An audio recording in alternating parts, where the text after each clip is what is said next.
غسل کا بیان۔ بڑی نجاست، حکمی یعنی حدث اکبر اور جنابت سے بدن پاک کرنے کا طریقہ کیا ہے؟ حدث اکبر یا جنابت سے بدن غسل کرنے سے پاک ہو جاتا ہے۔ غسل کیسے کہتے ہیں؟ غسل کا معنی نہانا، مگر نہانے کا شریعت میں ایک خاص طریقہ ہے۔ غسل کا طریقہ کیا ہے؟ غسل کا طریقہ ہے کہ اول دونوں ہاتھ گھٹنوں تک دھوئیں، پھر استنجا کریں، بدن سے حقیقی نجاست دھو ڈالیں، پھر وضو کریں، پھر تمام بدن کو تھوڑا پانی ڈال کر ہاتھ سے ملیں، پھر سارے بدن پر 3 مرتبہ پانی بہا کر کلی کر کے ناک میں پانی ڈالیں۔ غسل میں فرض کتنے ہیں؟ غسل میں 3 فرض ہے: کلی کرنا، ناک میں پانی ڈالنا، تمام بدن پر پانی بہانا۔ غسل میں سنتیں کتنی ہیں؟ غسل میں 5 سنتیں ہیں۔ اول دونوں ہاتھ گھٹنوں تک دھونا، دوسرا استنجا کرنا اور جس جگہ بدن پر نجاست لگی ہو اسے دھونا، تیسرا ناپاکی دور کرنے کی نیت کرنا، چوتھا پہلے وضو کر لینا، پانچواں تمام بدن پر 3 بار پانی بہانا۔ موضوع پر مسح۔ کس قسم کے موضوع پر مسح کرنا جائز ہے؟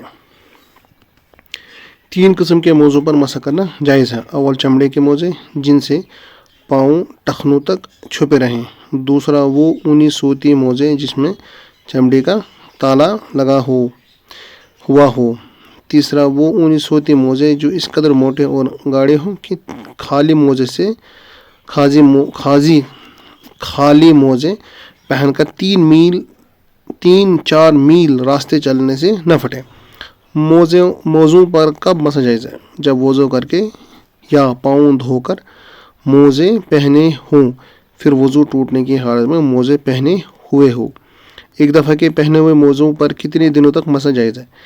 اگر آدمی اپنے گھر یا رہنے کی جگہ ہو تو 1 دن اور 1 رات موزوں پر مسح کرے، اور سفر میں ہو تو 3 دن 3 راتیں تک مسح جائز ہے۔ موزے پر کس طرح مسح کریں؟ اوپر کی طرف کرنا چاہیے، تلووں کی طرف یا ایڑی کی طرف مسح کرنے سے مسح نہیں ہوتا۔ وضو و غسل دونوں میں موضوع پر مسح جائز ہے یا نہیں؟ وضو میں موضوع کا مسح جائز ہے، غسل میں نہیں۔ مسح کس طرح کرنا چاہیے؟ ہاتھوں کی انگلیاں پانی سے بھگو کر 3 انگلیاں پاؤں کے پنجے پر رکھ کر اوپر کی طرف کھینچیں، انگلیاں پوری رکھیں، صرف ان کے سر رکھنا کافی نہیں۔ پھٹے ہوئے موضوع پر مسح جائز ہے یا نہیں؟ اگر موزہ اتنا پھٹ گیا ہے کہ پاؤں کی 3 چھوٹی انگلیاں کے برابر پاؤں کھل گیا یا چلنے میں کھل جاتا ہے تو اس پر مسح جائز نہیں، اور اس سے کم پھٹا ہوا ہو تو جائز ہے۔ جبرے کے موزے پر مسح کرنا کا بیان۔ جبرے کے کسے کہتے ہیں؟ جبرہ وہ لکڑی ہے جو ٹوٹی ہڈی درست کرنے کے لیے باندھی جاتی ہے، مگر یہاں جبرے سے وہ لکڑی یا زخم کی پٹی یا مرہم کا فایا جو کچھ بھی ہو مراد ہے، یعنی ایک قسم کا پلستر کہیں گے۔ اس لکڑی یا پٹی یا فایا پر مسح کرنے کا کیا حکم ہے؟ اگر اس لکڑی یا پٹی کا کھولنا اور فایا کا اکھاڑنا نقصان پہنچائے یا سخت تکلیف ہو تو اس لکڑی اور پٹی یا فایا پر اور پٹی اور فایا پر مسح کر لینا جائز ہے۔ کتنی پٹی پر مسح کریں؟ ساری پٹی پر مسح کرنا چاہیے، خواہ اس کے نیچے زخم ہو یا نہ ہو۔ اگر پٹی کھولنے سے نقصان اور تکلیف نہ ہو تو کیا حکم ہے؟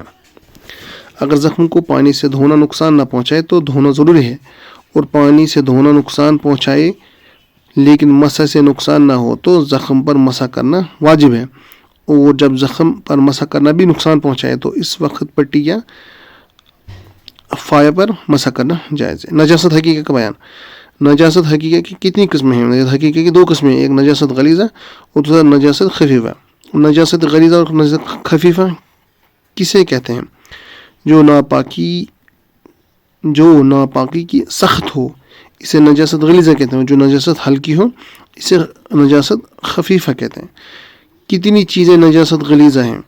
آدمی کا پیشاب، پاخانہ، اور جانوروں کا پاخانہ، اور حرام جانوروں کا پیشاب، اور آدمی اور جانوروں کا بہتا ہوا خون اور شراب اور مرغی اور بطخ کی پیٹ نجاست غلیظہ ہے۔ نجاست خفیفہ کا کیا کیا چیزیں ہیں؟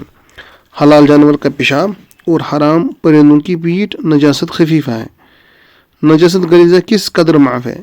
نجاست غلیظہ اگر گاڑے جسم والی ہے، نجاست غلیظہ اگر گاڑے جسم والی ہے جیسے پاخانہ تو 3.5 ماشا وزن تک معاف ہے، اور اگر پتلی ہو جیسے شراب پیشاب تو وہ انگریزی روپے کے پھیلاؤ کے برابر معاف ہے۔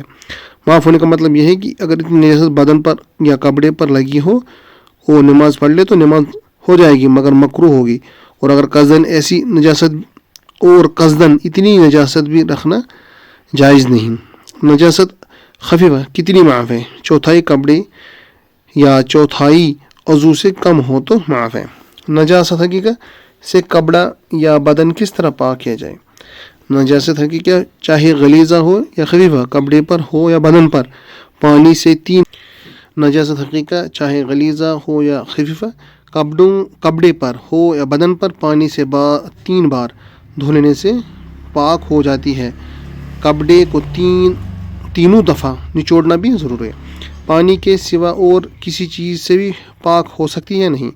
پانی جو چیز پتلی اور بہنے والی ہے جیسے سرکہ یا تربوز کا پانی، ان کے ساتھ دھونے سے بھی نجاست حقیقیہ پاک ہو جاتی ہے۔ استنجا کا بیان۔ استنجا کسے کہتے ہیں؟